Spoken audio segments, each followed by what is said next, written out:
Patrick Harvie to speak to and move Amendment 5978.2. 4 minutes, please. Thank you, Presiding Officer. The last time we debated climate change, I expressed a little boredom with simply restating the very partial consensus which exists.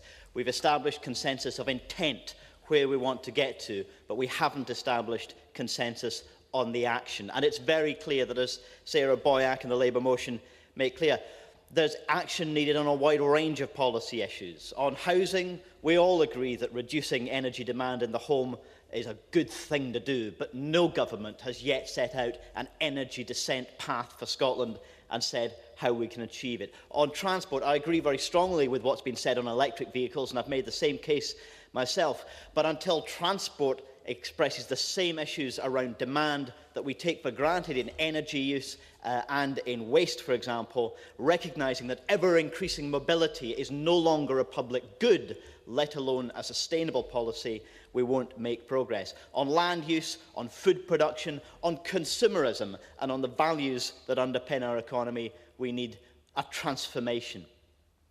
I do welcome the general contents of all of the amendments, even happy to support Alex Johnston's amendment, which someone less generous than myself might have described as another attempt to demonstrate that if you vote blue, you don't get green. But I would agree with Alex Johnston to this extent, that the limits to growth should not be seen in terms of conflict. They're simply the natural state of life within an ecosystem. So I won't object, certainly, to his amendment. Energy, however, is key.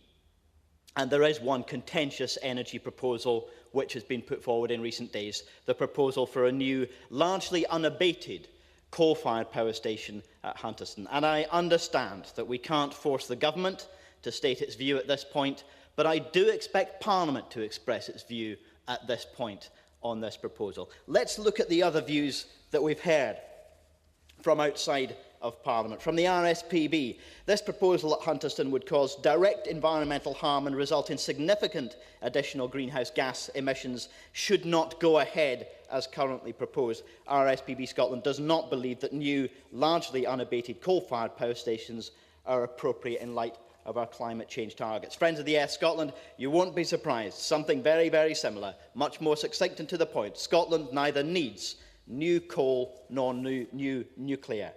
Also from the Church of Scotland, from the convener of the Church and Society Council, this proposal, the Hunterston proposal, he argues, represents the first real challenge to the Scottish Government's much applauded Climate Change Act.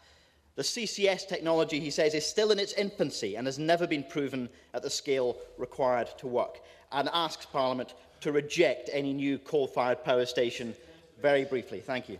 Kenny Gibson. I'm against the current proposal. Mr Gibson, could you address the microphone, please? Sorry.